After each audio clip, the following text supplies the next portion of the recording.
To the untrained eye, this is a very sensible and very grey Peugeot 508 SW. Yes, it's got acid green accents, a futuristic cabin, 20-inch blacked-out alloys and Count Dracula DRLs, yet none of those make it any quicker, nor do they help reduce the near 1.9-tonne curb weight. It's certainly not one of Peugeot's fabled GTIs because that badge is now dead, relegated to the past along with the dazzling hot hatches that made it what it was. It begs the question, why should you care about this car? Why are we even reviewing it? Well, in short, this Peugeot 508 SW Peugeot Sport Engineered is, for the next few years at least, the future of petrol-powered performance cars. And here's why.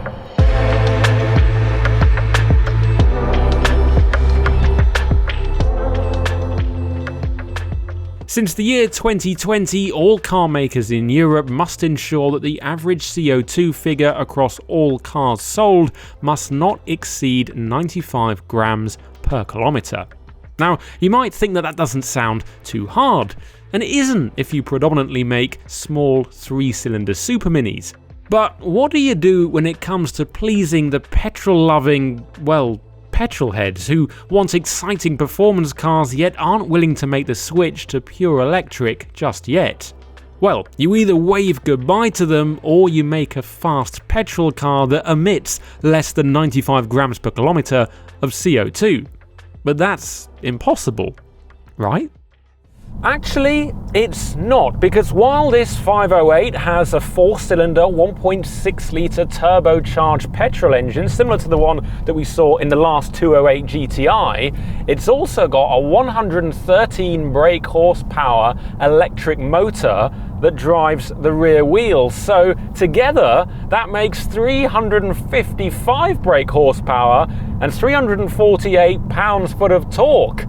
So you get 0 to 62 miles an hour in 5.2 seconds and a top speed limited to 155. And trust me, those figures don't lie. This thing is not slow by any stretch. In fact, it is the most powerful production car that Peugeot has ever made, and it's got more than enough in a straight line to trouble the likes of Audi's S4 and BMW's M340i. And yet, unlike both of those cars, this one only produces 46 grams per kilometre of CO2, less than half of the maximum allowed. In fact, with its 26-mile all-electric range, it's possible to drive this car every day and not burn a single drop of fuel. That means Peugeot can build as many cars like this as they want.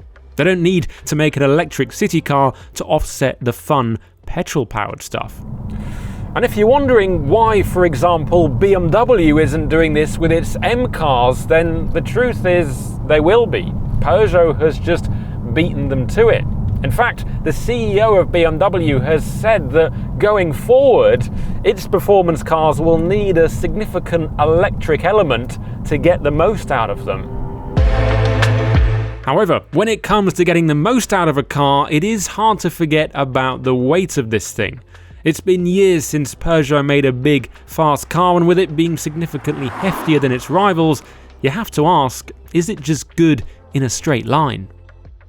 Well, this is very important because there's no getting away from the fact that for the next few years at least, cars like this will always be heavier than their pure petrol equivalents because of the extra technology that they've got on board. So to make sure that's not too much of an issue in the 508 PSE, Peugeot Sport Engineers have done some fettling. That means you get stiffer and lower suspension, you get 3 different damper settings. The front track is up by 24mm, the rear track up by 12mm. There's 380mm Alcon brakes. The tyres are Michelin Pilot Sport 4S all round, and crucially, if you've driven a regular 508, the driving position has been lowered, so it feels a lot sportier. As a result, the difference to a run-of-the-mill 508 is night and day. You would not believe that this is effectively the same car.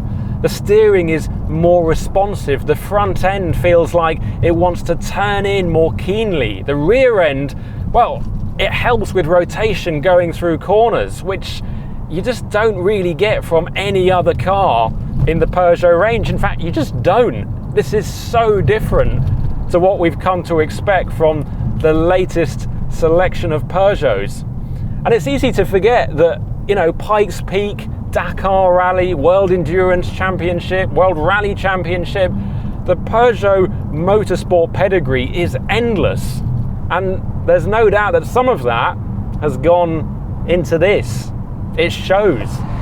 Yes, they've added weight, they've added complexity to this car, but there's a deep-seated sense that whoever set up this chassis, the suspension, the dampers, that they really, really knew what they were doing. Of course, it's firm, but it doesn't feel needlessly so. There's a reason behind it. If you go for a quick direction change right to left, you can see exactly what they were going for, and the results are, yeah, impressive. Is it more fun than an Audi S4 Avant? Do you know what? Yeah, I think it is. It's just got more about it. You can do more with this car. Okay, before I get carried away, the 508 PSE is not perfect. Far from it, actually. I mean, you can't change the damper settings independently, the gearbox won't lock in manual mode, the brake pedal is spongy, and the fuel tank is tiny. But even with this in mind, the 508 PSE needs to be commended. Let's not forget that, in broad strokes, this is a 360 brake horsepower, 2-ton performance estate that, in the eyes of the lawmakers, is friendlier to the environment than a 1-litre Ford Fiesta. If that sounds too good to be true, then it isn't, actually. This might be a Peugeot, it might be an estate, but it's a deeply impressive performance car, not just in its own right, but in what it proves is possible. We know that 2-ton super saloons are running out of time, and we know that electric cars are becoming more and more mainstream. But we also know that not everyone wants one yet. They're not the finished article. And while I'm not suggesting for a moment that this thing is, there's no doubt that it's a convincing proof of concept, and one that we're likely to see a lot more of in the years to come.